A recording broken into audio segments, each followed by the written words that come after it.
નસવાડીમાં Bharatiya Janata party દ્વારા doctor બાબા સાહેબની પ્રતિમાને પુષ્પાંજલિ અર્પણ કરી જબ તક સૂરજ ચાંદ રહેગા બાબા તેરા નામ રહેગા ના નારા લગાવ્યા। આઝાદ ભારતના બંધારણના ઘડવૈયા ડૉક્ટર બાબા સાહેબ આંબેડકરની 133મી જન્મજયંતિની ઉજવણી નસવાડીમાં ધામધૂમપૂર્વક કરવામાં આવી રહી છે। આ પ્રસંગે ધારાસભ્ય અભયસિંહ તડવી, જિલ્લા મંત્રી ડી.એ. પરમાર, ભાજપ તાલુકા પ્રમુખ ગોપાલસિંહ ચૌહાણ તેમજ કાર્યકર્તાઓ તણખલા ચોકડી પાસે સ્થાપિત બાબા સાહેબની પ્રતિમાને ફૂલહાર કર્યા હતા તેમજ આઝાદ ભારતના બંધારણના ઘડવૈયા માટે જબ તક સૂરજ ચાંદ રહેગા બાબા તેરા નામ રહેગા જેવા નારાઓ લગાવ્યા હતા। મુકેશ પરમાર।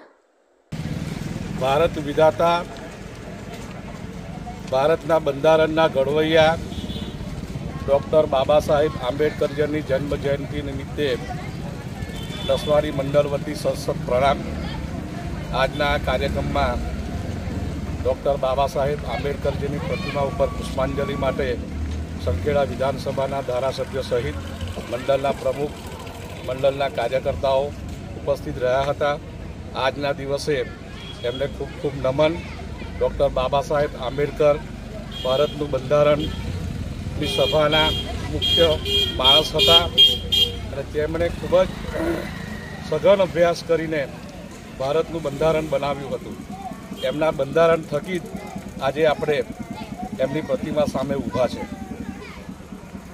ધર્મેન્દ્રસિંહ ફતેહસિંહ પરમાર, છોટાઉદેપુર જિલ્લા મહામંત્રી।